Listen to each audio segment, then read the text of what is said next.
నమస్తే, welcome to వి3 news. లక్ష్యం సమాజైతం. నేను సాయి సుధా. బులెటిన్లో ముందు హెడ్లైన్స్. ముంచుకొస్తున్న అతి తీవ్ర తుఫాన్ ఉంఫున్ ఈ సాయంకాలం ప్రధాని మోదీ కీలక భేటీ. పశ్చిమ బెంగాల్లోని దిశుకు 900 కిలోమీటర్ల దూరంలో కేంద్రీకృతమైన ఉంఫున్ పై సంగారెడ్డి జిల్లా కలెక్టరేట్తో మంత్రి హరీష్ రావు సమీక్ష. సడలింపులో పరిశ్రమల నిర్వహణపై యజమానికి సూచనలు. ఆసిఫ్ నగర్లో ఓ యువకుడిని కత్తితో దాడి చేసి హతమార్చిన దుండగులు. మద్యం మత్తులో స్నేహితులే హత్య చేశారంటూ కుటుంబీకుల ఆరోపణ. మలక్పేట్ మార్కెట్లో రైతుల వ్యాపారుల ఆందోళన. కట్టడి సమయం ముగిసినా అనుమతి ఇవ్వకపోవడంతో దారుణమని ఆవేదన.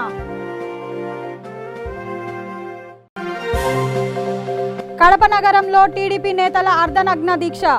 డాక్టర్ సుధాకర్ పై రాష్ట్ర ప్రభుత్వం ప్రతీకార చర్యలు సిద్ధమయ్యాయని వ్యాఖ్య. మగ్దుం భవన్ లో సిపిఐ జాతీయ కార్యవర్గం మీడియా సమావేశం. కేంద్రం ప్రజా సంక్షేమాన్ని విస్మరించి ఖజానాను కార్పొరేటర్లకు దోచిపెడుతుందని వ్యాఖ్య. ప్రస్తుతం పారాదీప్కు దక్షిణంగా 780 కిలోమీటర్ల దూరంలో, పశ్చిమ బెంగాల్లో దీశుకు 900 కిలోమీటర్ల దూరంలో కేంద్రీకృతమై ఉంది. ఉత్తర ఈశాన్యం దిశగా 8 కిలోమీటర్ల వేగంతో కదులుతోంది. క్రమంగా బలపడి పెను తుఫాన్గా మారుతుందని వాతావరణ శాఖ అంచనా వేసింది. ఈ నెల 20న సాయంత్రానికి పశ్చిమ బెంగాల్, బంగ్లా మధ్య తీరాన్ని దాటే సమయంలో గాలుల వేగం 185 కిలోమీటర్ల వరకు ఉంటుందని స్పష్టం చేశారు. దీని ప్రభావంతో పాటు పలు రాష్ట్రాల్లో పాటు ఉత్తర కోస్తాలోనూ మోస్తారు నుంచి విస్తారంగా వర్షాలు కురిసే సూచనలు కనబడుతున్నాయి. ఈ నేపథ్యంలో ప్రధానమంత్రి నరేంద్ర మోదీ హోంశాఖ అధికారులతో ఉన్నత స్థాయి సమావేశంలో పాల్గొననున్నారు. ఇందులో ఎన్డీఎంఏ అధికారులతో పాటు పలువురు కూడా పాల్గొననున్నారు. ఈ రోజు సాయంత్రం 4 గంటలకు ఈ సమావేశం ప్రారంభం కానుందని కేంద్ర ప్రభుత్వం ప్రకటించింది. తుఫాను ప్రభావిత ప్రాంతంలో తీసుకోవాల్సిన చర్యలపై మోదీ సూచనలు చేయనున్నారు.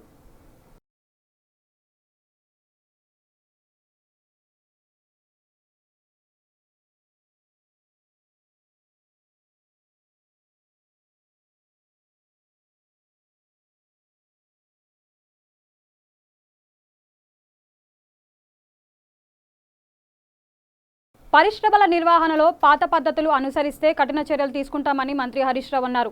సంగారెడ్డి కలెక్టర్ కార్యాలయంలో పరిశ్రమల యజమానులతో సమీక్ష నిర్వహించిన మంత్రి లాక్డౌన్ సడలింపులతో అనుమానితులు వచ్చిన పరిశ్రమలకు కరోనా సోకకుండా తీసుకోవాల్సిన జాగ్రత్తపై వివరించారు.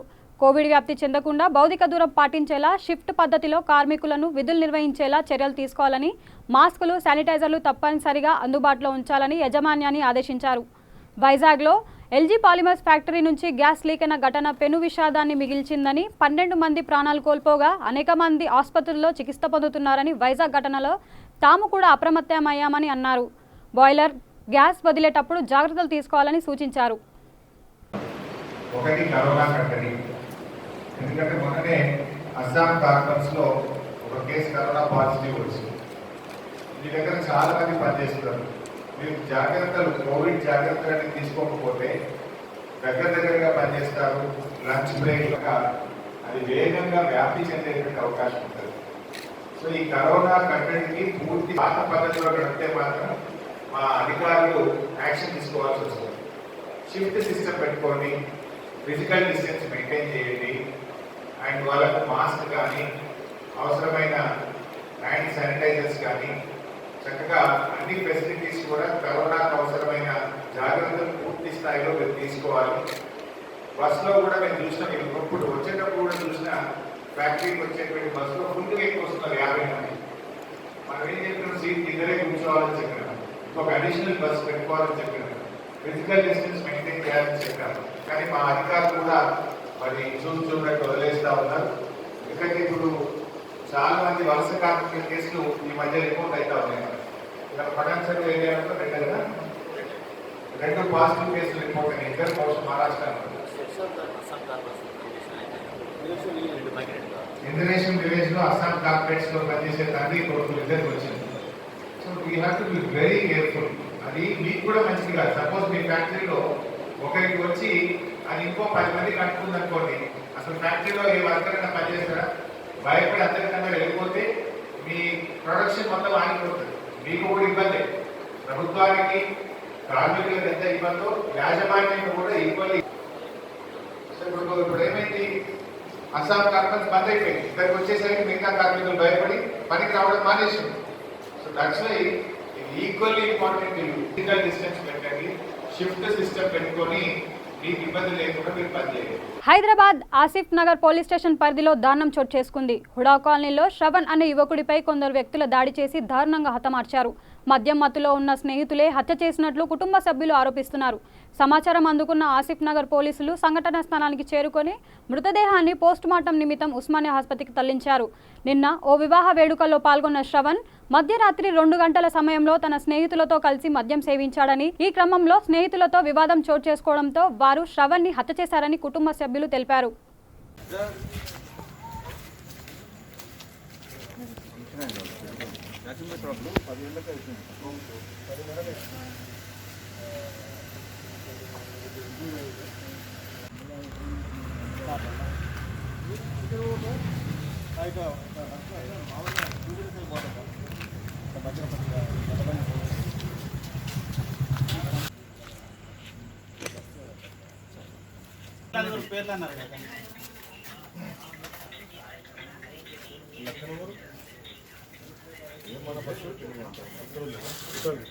ఆటో డ్రైవర్ ఇప్పుడు వాళ్ళు గొడవలోనే చెప్తే ఎవరెవరు ఉన్నాయంటే నాకు భయం ఏం లేదు సార్. మరి ఏంది నేను లేదు సార్, నేను ఫంక్షన్కి వచ్చిన వాళ్ళ పేర్లు తెలియదు.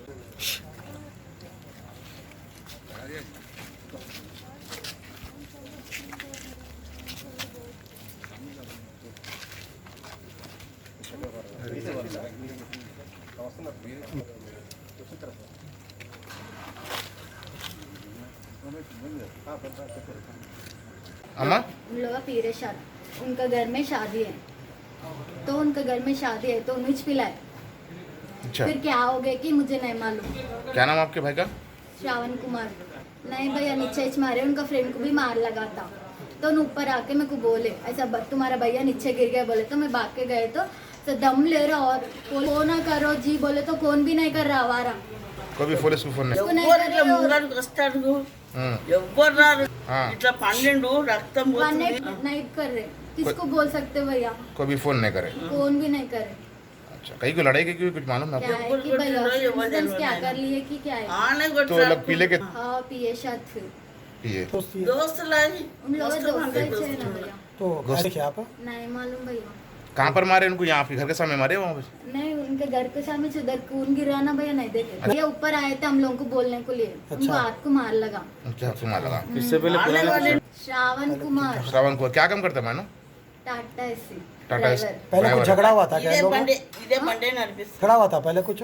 कुछ भी नहीं था भैया, पुराने लड़ाई मुझे नहीं मालूम भैया। वो पूरा इन लोग नहीं कब गए आपके घर में से? हम्म? कितने बजे गए आपके घर में से उन्होंने? सुबह से उधर ही जा रहे भैया, उनके पास వాళ్ళకి काम करते उनका ही चाहिए ये మంచాలు ऑटो। కొడతాడు, మంచాలు కొడతాడు. కార్ఖానీ మంచాల కార్ఖానది. నాలెడ్జ్ ఎట్లుంది. अच्छा మీరే कुछ चल रहा कहते भैया। अम्मा తీసుకెళ్ళేటప్పుడు సిచ్యువేషన్ ఎట్లా ఉండే అంతా చేసి వాళ్ళకి చేయి కింద పని చేస్తుండు. ఈ బండి వాళ్ళదే, వాళ్ళ బండి నడిపిస్తుండు. ఏం వయసు ఎంత ఉంటుంది? వయసు ఎంత ఉంటుంది మీ కొడుకు? 25 25 సంవత్సరాలు. నిన్న మొన్న బండి నడిపిస్తుండు. 3 నెలలై బండి నడిపేవాడు వాళ్ళ చేయి కింద. ఇప్పుడు ఏడాది అవుతుంది బండి నడిపేవచ్చు. ఈ బండి తీసుకున్నాడు అదే బండి మీద. ఇప్పుడు ఇది బంద్ అయినప్పటి నుంచి ఎక్కడ పని పోతుంది ఏం పోతుంది ఇంటుండు. వాళ్ళ ఆయన కాలు చేయబడింది, నోరు లేదు, ఏం లేదు. ఆడ చూసుకొని ఎట్లున్నాడు. ఇల్లు తాగుతున్నారు? యా. తాగి కొట్టుకున్నారా? వాళ్ళు తాగి వాళ్ళు బయట ఎట్లా ఉన్నారు కదన్నా, చేస్తుండో మాకు ఏమో. ఎట్లా తెలుస్తుంది? మాకు తెలియదు ఒక ఆయన. ఆయన కూడా చేయికి తాకింది. తాకుతుంటే చేయికి తాకితే ఇట్లా ఆయన వచ్చి తాకుతుంటే చెప్పిండు చేయి మాకు, ఇట్లా పట్టుకొచ్చి మీ అన్నాడ కింద పడిపోయింది. మలక్పేట్ మార్కెట్లో రైతుల వ్యాపారులు ఆందోళన చేపట్టారు. మార్కెట్ మూసివేయడంతో తీవ్ర ఇబ్బందులు పడుతున్నామని ఆవేదన వ్యక్తం చేశారు. మార్కెట్లో కట్టడి సమయం ముగిసినా అనుమతి ఇవ్వకపోవడంతో దారుణమని అన్నారు. మార్కెట్ మూసివేతతో తాము పండించిన ధాన్యాన్ని గిట్టుబాటు ధర లేక నష్టపోతున్నామని ఆరోపించారు. సత్వరమే మార్కెట్ తెరిచి విధంగా చర్యలు తీసుకోవాలని గ్రేటర్ కమిషనర్కు వినతి పత్రం సమర్పించారు.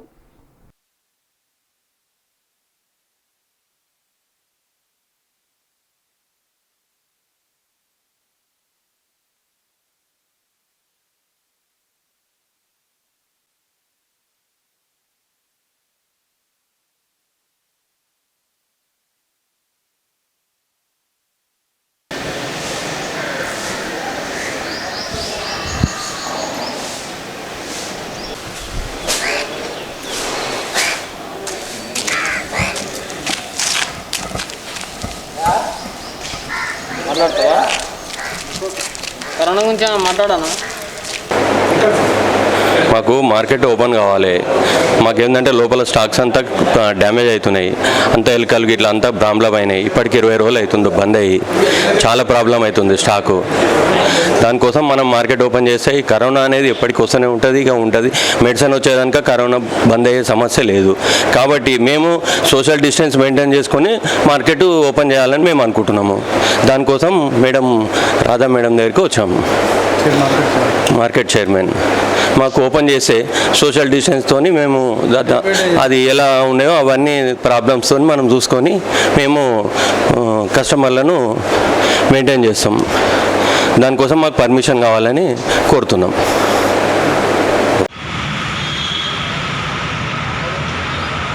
अब ये क्या कर रहे हैं आप लोग? लिख के किसी को दे रहे सब? DHM की कमी.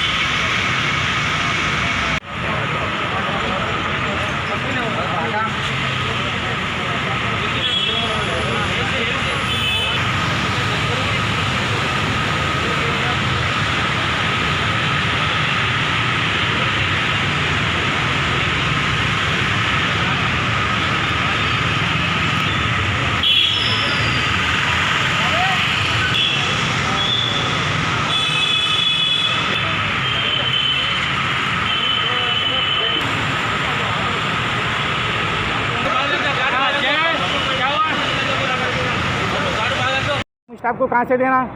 गवर्नमेंट तो बोल दी तुम स्टाफ को देना, कहाँ से देंगे, किधर से देंगे? क्या झाड़ लगे सो है घर में? कब तक खाएंगे, कब तक खिलाएंगे? आपकी डिमांड क्या है साहब? हमारी डिमांड क्या है साहब? दुकान ओपन करने दो सबको। मार्केट आप जो सिस्टम डालेंगे वो सिस्टम से हम चलेंगे. आप बोलेंगे मास्क पहनकर बैठो, सैनिटाइजर का और का जितना भी आप सिस्टम बोलेंगे करेंगे. कुछ टाइम देखकर दुकाना खोलने दो सबको, अपना अपना व्यापारी करने दो व्यापार. सबको नुकसान हो रहा, सबका सोचो. बस यही बात कहना चाह रहे हैं. రాష్ట్ర ప్రభుత్వానికి వ్యతిరేకంగా మాట్లాడారని డాక్టర్ సుధాకర్ని సస్పెండ్ చేసిన రాష్ట్ర ప్రభుత్వం ఆయనపై ప్రతీకార చర్యలకు సిద్ధమైందని సస్పెండ్ను వ్యతిరేకిస్తూ అర్ధనగ్నంతో దీక్ష చేపట్టారు. సుధాకర్పై పోలీసుల దాడిని ఖండిస్తూ కడప నగరంలో అంబేద్కర్ కూడలిలో తెలుగుదేశం పార్టీ నాయకుల ఆధ్వర్యంలో నిరసన కార్యక్రమం నిర్వహించారు.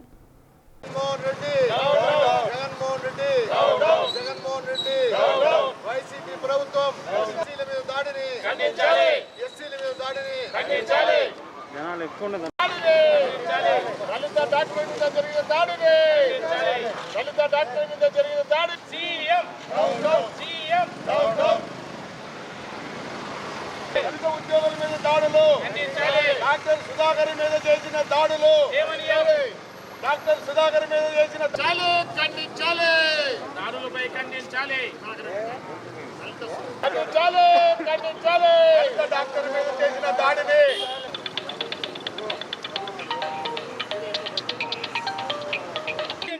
జగన్మోహన్ రెడ్డి రాక్షస పరిపాలన, రాష్ట్ర ప్రభుత్వ రాక్షస పరిపాలన. దళిత డాక్టర్ మీద దాడిని ఖండించాలి, దళిత డాక్టర్ మీద దాడి.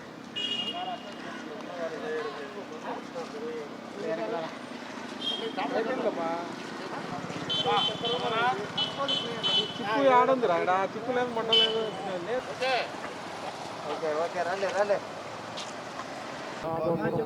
ఈరోజు రాష్ట్రంలో జరుగుతున్న దాడులైతేనేమి, అరాచకాలైతేనేమి, మేధావులు 5 కోట్ల మంది ఆంధ్రులు ప్రతి ఒక్కరు కూడా ఖండించాల్సిన అవసరం ఉంది.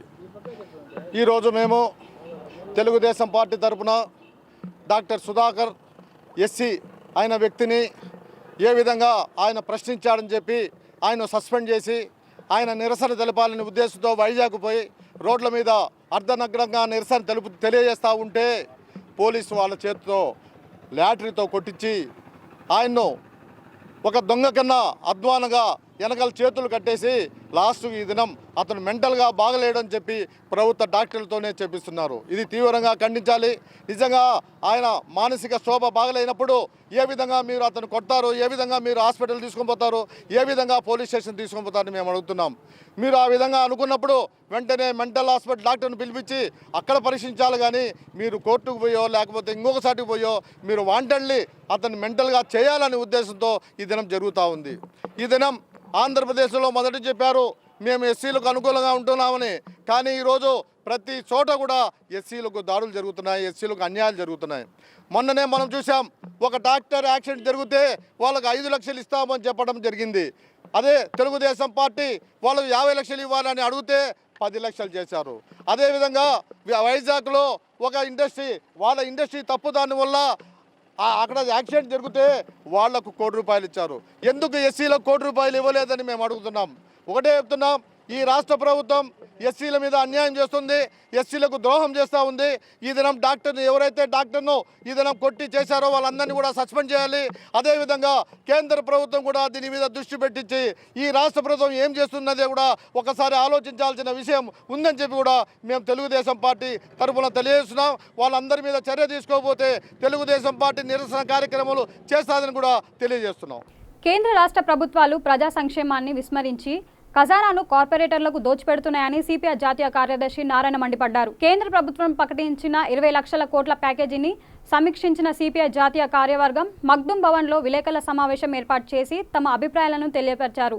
ఈ కార్యక్రమంలో సిపిఐ జాతీయ కార్యవర్గ సభ్యులు అజీజ్ పాషా, రాష్ట్ర కార్యదర్శి చాడా వెంకటరెడ్డి పాల్గొన్నారు. ఈ సందర్భంగా నారాయణ మాట్లాడుతూ కేంద్ర ప్రభుత్వం ప్రకటించిన 20 లక్షల కోట్ల ప్యాకేజ్ కార్పొరేటర్లు ఉపయోగకరంగా ఉందని అభిప్రాయపడ్డారు. సామాన్యులకు అర్థం కాకుండా ఉండేందుకు టీవీ సీరియళ్లు తలపించేలా నిర్మలా సీతారామన్ ప్యాకేజీపై 5 దఫాలుగా వివరాలు ఇచ్చానన్నారు. కరోనా లాక్డౌన్ కారణంగా బాధలు అనుభవించే వలస కూలీలను, అసంఘటిత కార్మికులు ప్రస్తావన ఇక్కడ లేదని ఆవేదన వ్యక్తం చెందారు. ఈ ప్యాకేజీ వల్ల ఎవరి లాభం చేకూరడం ఉందో కేంద్ర ప్రభుత్వమే సమాధానం ఇవ్వాలన్నారు. మినిస్టర్ గారు ఆత్మ నిర్భర్ భారత్ అభియాన్ స్కీమ్ అని ఆమె ప్రకటన చేసింది. అసలు చూస్తే ఆత్మ నిర్భర్ కాదు, ఆత్మ ద్రోహం అభియాన్ స్కీమ్ అని చెప్పవచ్చు.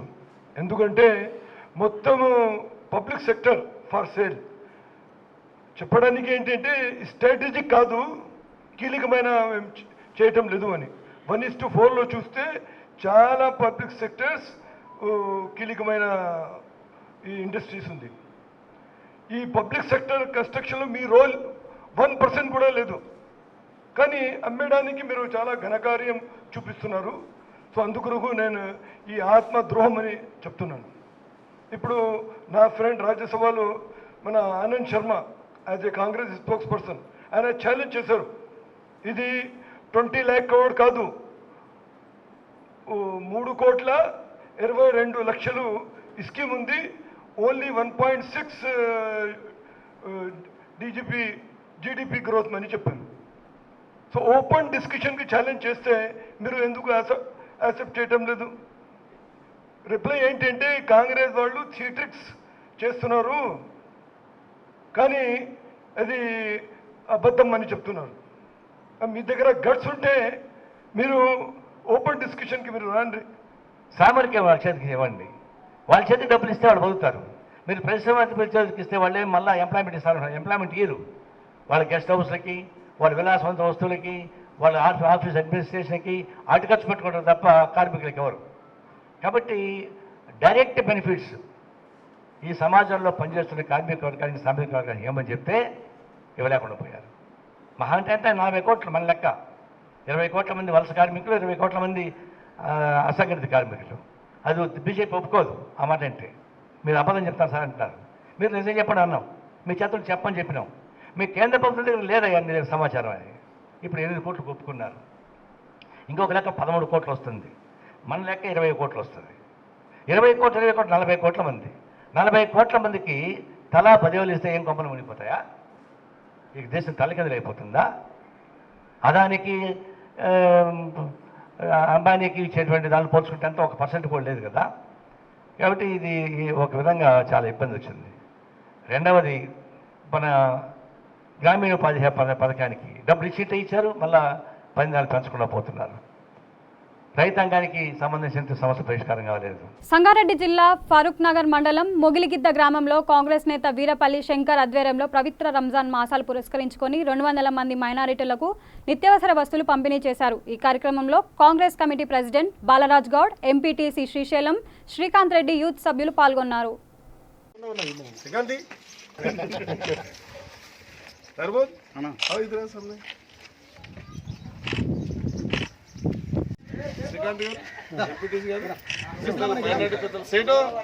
సేటు రావాలి, సేటు రా బుట్ట పట్టుకోరా, రాజు.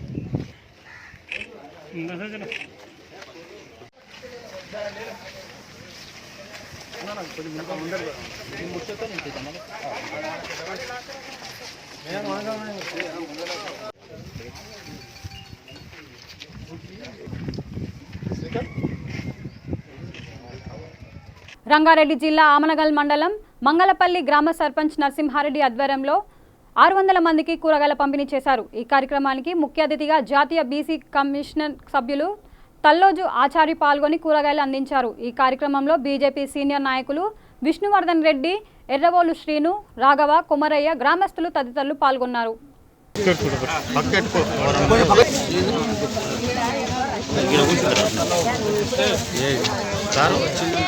కొంచెం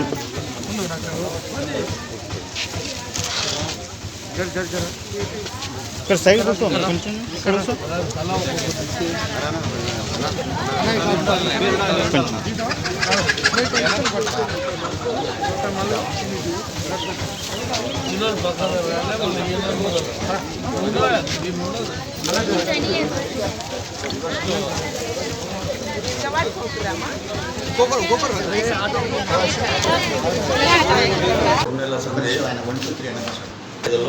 రెండు నెలల సమితి కరోనా గురించి 500 మందికి మన కూరగాయలు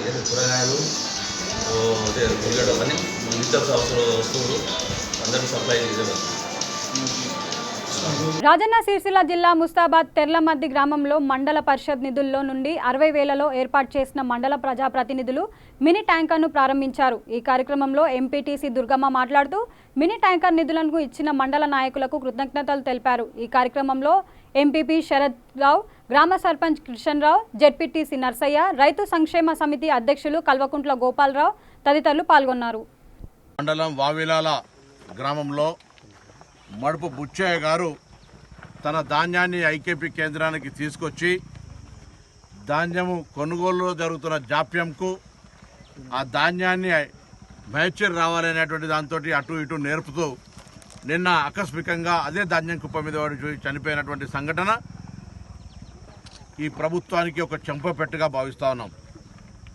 ఇది బుచ్చయ్య ఆకస్మిక మరణం కాదు, ఇది తెలంగాణ రాష్ట్ర ప్రభుత్వం హత్య. మేము కాంగ్రెస్ పార్టీ పక్షాన ముఖ్యమంత్రి ప్రకటన చూసిన తర్వాత ధాన్యం కొనుగోలుకు సంబంధించి అబ్బురపడే విధంగా ముఖ్యమంత్రి ప్రెస్ కాన్ఫరెన్స్ ఉండే, కానీ దాని తర్వాత క్షేత్రస్థాయి లోపల జరుగుతున్న ఇబ్బందుల్ని ఎప్పటికప్పుడుగా ప్రతిపక్ష పార్టీ బాధ్యతగా గతంలో ఇక్కడ ప్రజాప్రతినిధిగా పనిచేసినాం కాబట్టి ప్రభుత్వం దృష్టికి తీసుకురావడానికి, అధికారుల మీద ఒత్తిడి తేవడానికి రైతుల ఆహ్వానం మేరకు ఐకేపీ కేంద్రాలు తిరిగినాం. ఐకేపీ కేంద్రాలు తిరిగిన దగ్గర అక్కడో ఇక్కడో కదలిక వచ్చి కొనుగోలు ప్రక్రియ వేగవంతం జరిగిన తాను తప్ప పేరు మీద జరుగుతున్న తూకం మోసం మాత్రం సరిపోలే. ఎక్కడ కూడా సరిచేసే ప్రయత్నం ఈ జిల్లాలో ప్రాతినిధ్యం వహిస్తున్న 4 మంత్రులు రైస్ మిల్లర్లకు మద్దతు ఇవ్వడం తప్ప రైతాంగానికి మద్దతు ఎక్కడ కూడా ఇవ్వలే. మేము వాళ్ళని కోరినాం, రైస్ మిల్లర్ల సమస్యలు ఉంటే పరిష్కరించండి, మీకు వాళ్ళకున్న సన్నిహిత సంబంధాల వల్ల వాళ్ళకు లాభం చేయండి కాలం, కానీ రైతులకు కష్టం కలిగి అన్నమో రామచంద్ర అని మొట్టమొదటిసారి ధాన్యాన్ని కాలబెట్టుకుంటుంటే కూడా మీరు ఇలా రైస్ మిల్లర్లకే ఒత్తాసు పలుకుతా అంటే బీరప్ప టెంపుల్ దగ్గర మినీ ట్యాంక్ ఓపెనింగ్ చేయడం జరిగింది. దీనికి ముఖ్య అతిథిగా మన ప్రజాప్రతినిధులు అందరూ పాల్గొని దీన్ని విజయవంతం చేసినందుకు అందరికీ కృతజ్ఞతలు. అదేవిధంగా ఈ పండుగ బీరప్ప పండుగ బ్రహ్మాండంగా ప్రతి ఒక 3 ఏళ్ళు 5 ఏళ్ళకు ఒకసారి చేసుకుంటారు.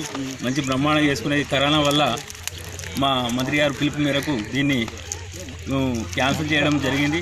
అందరూ కూడా పాటించాలి కాబట్టి మనం కరోనా వచ్చింది కాబట్టి దాన్ని అందరం మనం కూడా దాన్ని అనుసరించాలి కాబట్టి ప్రతి ఒక్కరు దాన్ని కూడా మా తెల్మది గ్రామాలు ప్రజలు కూడా దాన్ని అనుసరించి వారు కూడా వాయిదా వేసుకోవడం జరిగింది. వనపర్తి జిల్లా పోలీస్ శాఖ ఆధ్వర్యంలో జిల్లా ఆరోగ్య శాఖ వనపర్తి వారి సౌజన్యంతో జిల్లా ఆసుపత్రి వైద్య సిబ్బంది ఆధ్వర్యంలో పోలీస్ సిబ్బందికి వైద్య శిబిరం ఏర్పాటు చేశారు.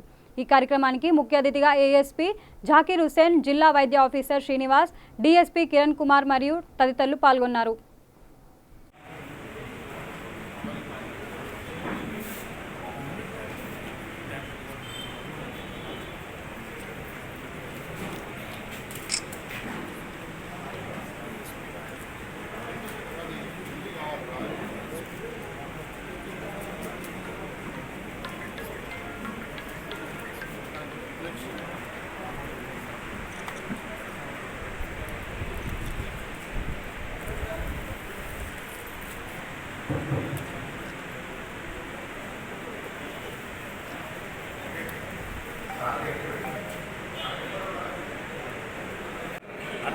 ఈరోజు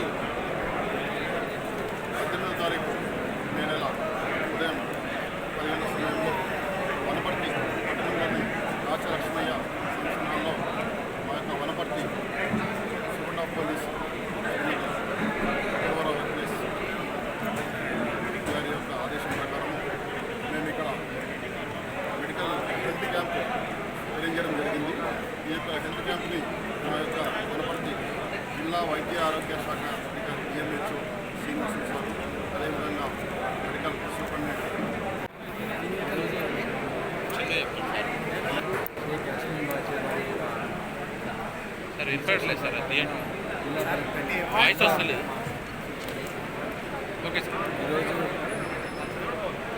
పోలీస్ శాఖ ఆధ్వర్యంలో అపూర్వరావు గారి ఎస్పీ గారి ఆధ్వర్యంలో జిల్లా కలెక్టర్ ఆదేశాల మేరకు ఆ యొక్క వనపర్తి జిల్లాలో ఉన్న 14 పిఎస్లు పోలీస్ స్టేషన్లో ఉన్నటువంటి పోలీస్ సిబ్బందికి అందరికీ కూడా ఈరోజు వైద్య శిబిరం నిర్వహించడం జరుగుతూ ఉంది. అందులో భాగంగా అన్ని రకాలకు సంబంధించినటువంటి జిల్లా వైద్య ఆరోగ్య శాఖ తరఫున, అదేవిధంగా జిల్లా సూపరింటెండెంట్, తర్వాత హరీష్ గారు, తర్వాత చైతన్య గారు ఆర్ఎంఓ ఆధ్వర్యంలో ముఖ్యంగా మన పోలీస్ సిబ్బందికి అందరికీ కూడా ప్రతి ఒక్కరికి కూడా ఎండకు చెమటొచ్చి మన సంగారెడ్డి జిల్లా రామచంద్రపురం తెల్లాపూర్ మున్సిపాలిటీ హుస్నానగర్లో తెల్లాపూర్ మున్సిపాలిటీ కాంగ్రెస్ పార్టీ అధ్యక్షులు మరియు మాజీ ఉప సర్పంచ్ పర్షా శ్యామరావు పుట్టినరోజు సందర్భంగా వివిధ రాష్ట్రాల నుంచి వచ్చిన వలస కార్మికులకు సుమారు 100 మందికి బియ్యం, కూరగాయలు, నిత్యావసర సరుకులు పంపిణీ చేశారు. ఈ కార్యక్రమంలో మాజీ వార్డు సభ్యులు పెంటయ్య, ఫ్రెండ్ యూత్ సభ్యులు శ్రీనివాస్ తదితరులు పాల్గొన్నారు.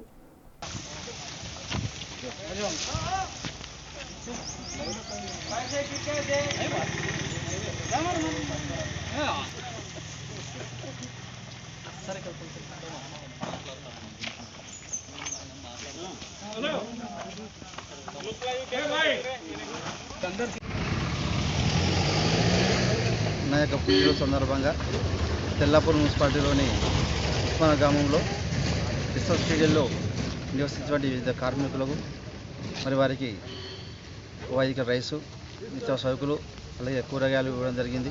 గత 30 రోజులుగా మరి నా తోచి సాయం ఇప్పటికీ 6-7 సార్లు ఇవ్వడం జరిగింది. మరి ఈరోజు గిట్ట వాళ్ళకు సుమారు 80 మందికి ఇలా ఇవ్వడం జరిగింది. అందరూ కూడా కరోనా మహమ్మారిని తరిమి కొట్టాలంటే ప్రతి ఒక్కరు కూడా సోషల్ డిస్టెన్స్ పాటించాలి, పరిశుభ్రంగా ఉంచుకోవాలి.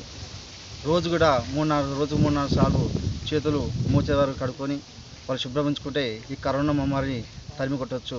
కాబట్టి అందరూ కూడా పెద్ద ఎత్తున శుభ్రంగా ఉంచుకొని కరోనా మహమ్మారి తరిమి కూడా కోరుచున్నాం. బులెటిన్ ముగించే ముందు హెడ్లైన్స్ మరొకసారి. ముంచుకొస్తున్న అతి తీవ్ర తుఫాన్ ఉంఫున్ ఈ సాయంకాలం ప్రధాని మోదీ కీలక భేటీ. పశ్చిమ బెంగాల్లోని దిశుకు 900 కిలోమీటర్ల దూరంలో కేంద్రీకృతమైన ఉంఫున్ పై సంగారెడ్డి జిల్లా కలెక్టరేట్తో మంత్రి హరీష్ రావు సమీక్ష. సడలింపులో పరిశ్రమల నిర్వహణపై యజమానికి సూచనలు. ఆసిఫ్ నగర్లో ఓ యువకుడిని కత్తితో దాడి చేసి హతమార్చిన దుండగులు. మద్యం మత్తులో స్నేహితులే హత్య చేశారంటూ కుటుంబీకుల ఆరోపణ. మలక్పేట్ మార్కెట్లో రైతుల, వ్యాపారుల ఆందోళన.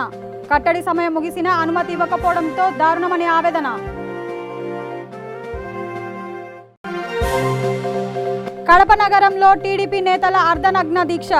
డాక్టర్ సుధాకర్ పై రాష్ట్ర ప్రభుత్వం ప్రతీకార చర్యలు సిద్ధమయ్యాయని వ్యాఖ్య. మగ్దుం భవన్లో సిపిఐ జాతీయ కార్యవర్గం మీడియా సమావేశం. కేంద్రం ప్రజా సంక్షేమాన్ని విస్మరించి ఖజానాను కార్పొరేటర్లకు దోచిపెడుతుందని వ్యాఖ్య.